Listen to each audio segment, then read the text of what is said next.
Làmទៀតចូលជឿតោះអូខេសួស្តីអ្នកគ្នាជួបខ្ញុំទៀតហើយថ្ងៃនេះមកលេងតាមបន្លាយនុយមានប្រហែលគ្រាប់ដែរនុយប្រហែលជា4-5គ្រាប់ហ្នឹងហើយប្រឡងនេះគឺពេលល្ងាចទៅវាតំណណាអូខេចង់ដឹងថាវីដេអូហ្នឹងបានប្រហែលក្បាលតាមតាអ្នកគ្នានុយតូចអស់នុយលេងហ្នឹងសល់5គ្រាប់ហ្នឹងមាន5គ្រាប់ជានុយមកលេងរើបាន2 3អីរួច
làm tiếp đây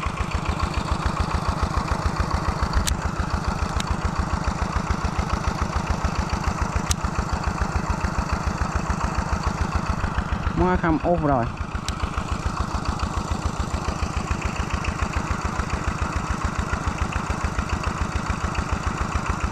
dạ nơi mà chả con vật cố là bị tiền nhau vuông 10 vật cố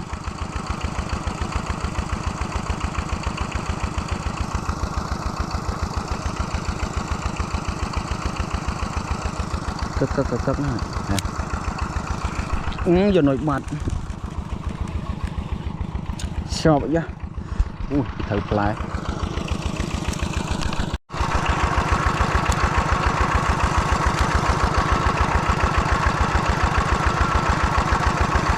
nổi không kia ơi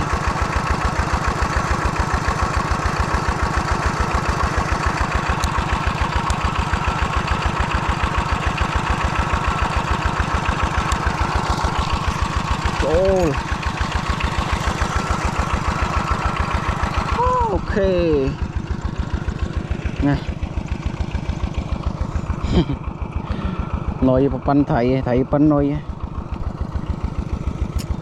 em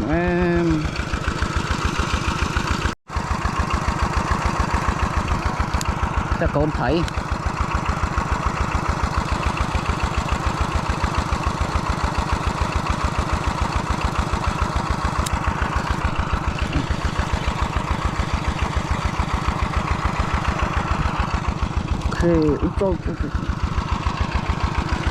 bao tí phi em chuyện nồi lê nhưng mà nồi là lôi qua lại nè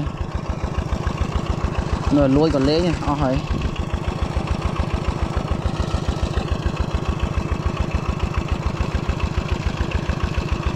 mù đạp rồi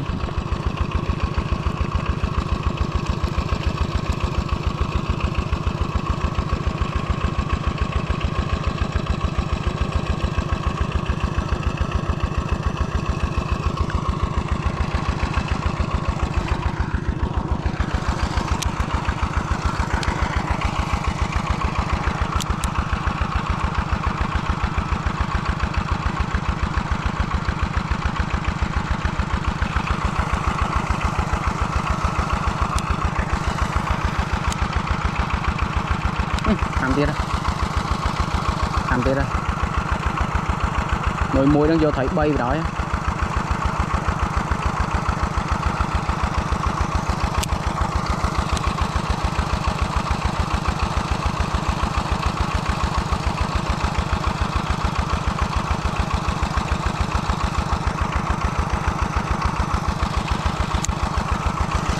trộm tiệt đó trừ ô nuôi môi trái bay em mò sọc nát chiết này cọp mò tịch bay qua cùng một lát qua màn bay qua đây này em chụp thong lên chưa nuôi lê nhá nè nuôi lê thấy cho làm cam ô nạt em ok